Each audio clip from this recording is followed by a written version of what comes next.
Olá, tudo bem com você? Seja muito bem-vindo a mais um capítulo do Mundo Corporativo, que hoje se dedica a falar sobre carreira, liderança, mudanças. E para conversar conosco sobre esse assunto, nós convidamos o Dr. Frederico Porto, médico psiquiatra, nutrólogo, professor convidado da Fundação Dom Cabral e autor do livro Antecipe o Inevitável, a Arte e Ciência de Liderar Mudanças, livro este lançado pela editora Évora. Dr. Frederico Porto, muito obrigado desde já pela sua presença aqui no Mundo Corporativo. Um bom dia para o senhor. Bom dia, Milton. Eu que agradeço. Prazer é todo meu de estar aqui. Nós falamos aqui, eu disse que nós vamos conversar sobre carreira, liderança e mudança. Agora, quem é que cuida da mudança na minha vida? Sou eu mesmo? Não é a minha empresa?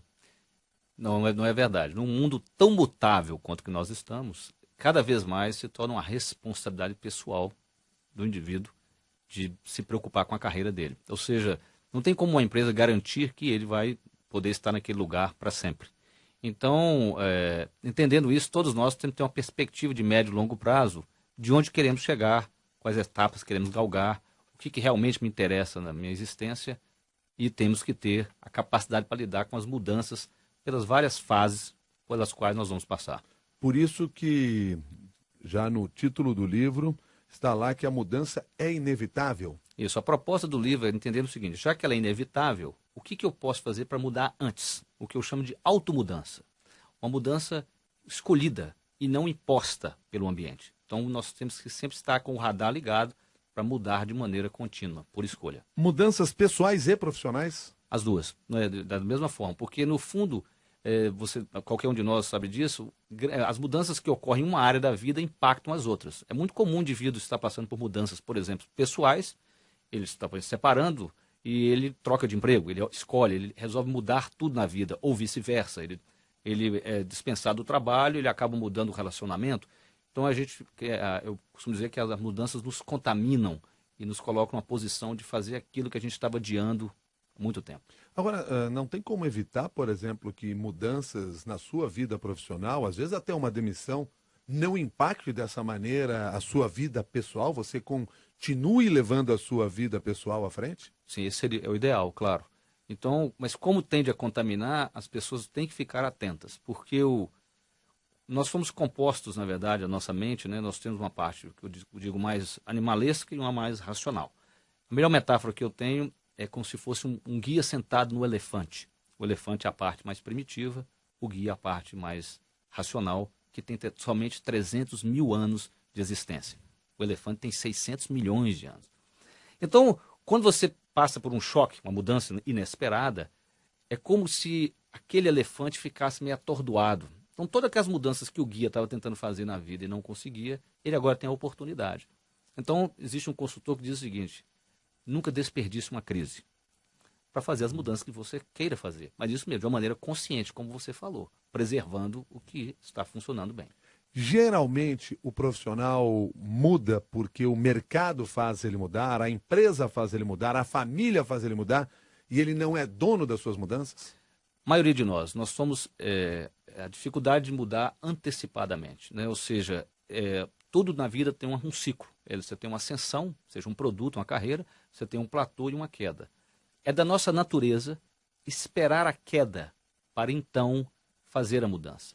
Porque nós temos uma coisa chamada aversão à perda. Porque imagina se eu mudar antes, eu falo assim, então imagina que para mudar eu tenho que fazer uma nova pós-graduação, vamos supor. Então para fazer a pós-graduação eu tenho que sacrificar algumas horas de lazer.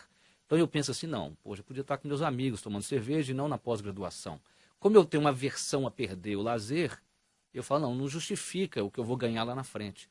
Então, a maioria de nós espera as perdas chegarem, a pressão do ambiente, a pressão da família, quem estiver em volta, para então mudar.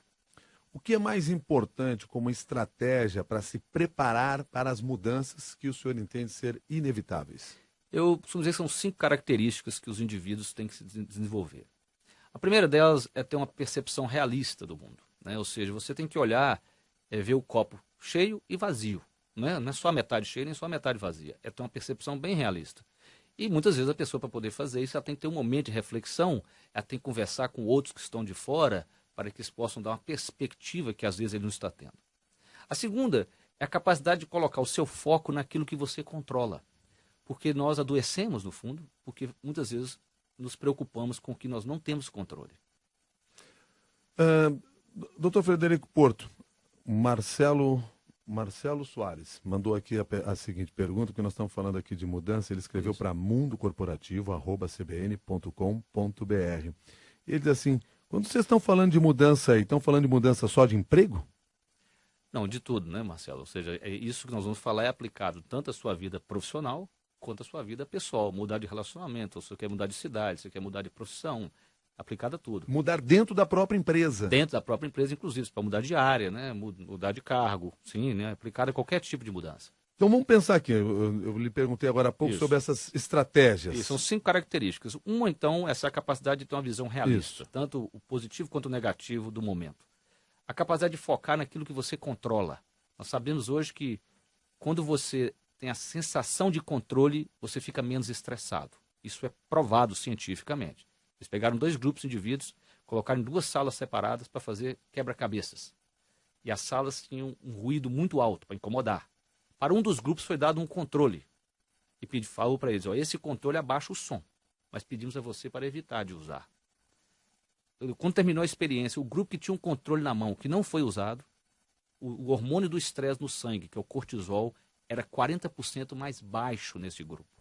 A sensação de controlar diminui o seu estresse. Nós não controlamos tudo na vida, mas se nós colocarmos a nossa consciência, a nossa atenção naquilo que controlamos, isso diminui o nosso estresse.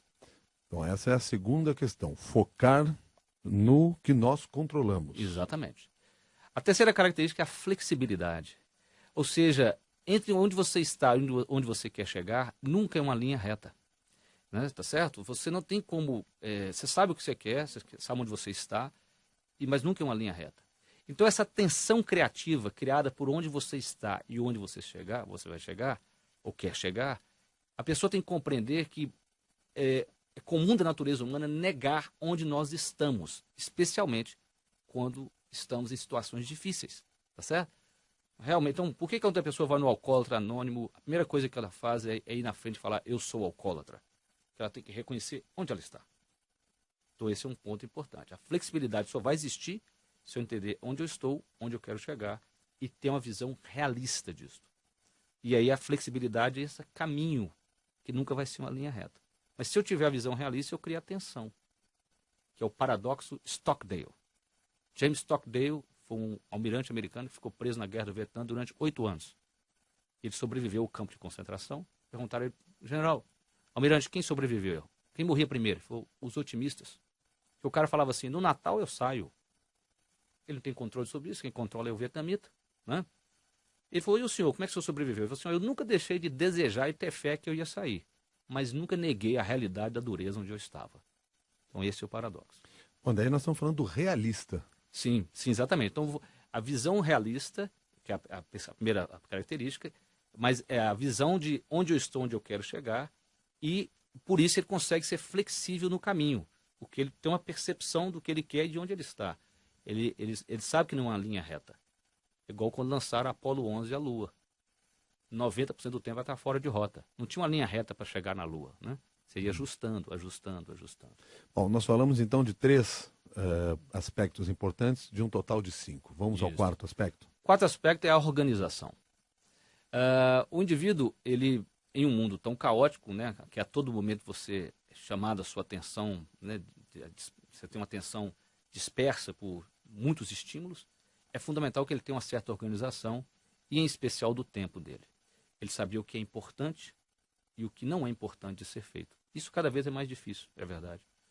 Mas o indivíduo tem que ter na consciência o que é a tarefa mais importante de ser feita hoje, esta semana, este mês. Ele tem que ter essa consciência. E por último, a proatividade, que inclusive dá o título ao livro, não é isso?